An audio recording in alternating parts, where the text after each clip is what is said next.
tanıtmışıq biz Azərbaycanı? Necə tanıdıbsınız siz Azərbaycanı dünyada?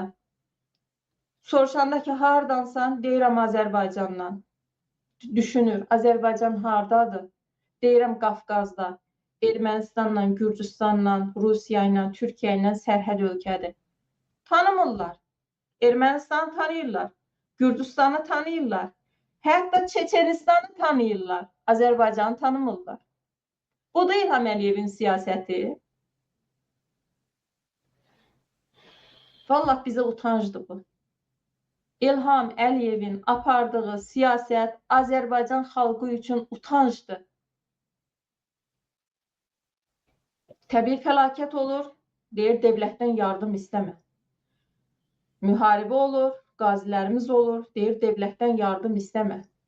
Əgər bugün devlətdən biz yardım istəməyəcəksə, devlət bizə sahib çıxmayacaqsa və siz o devlətin başında niyə oturmuşsunuz, cənab İlham Əliyev?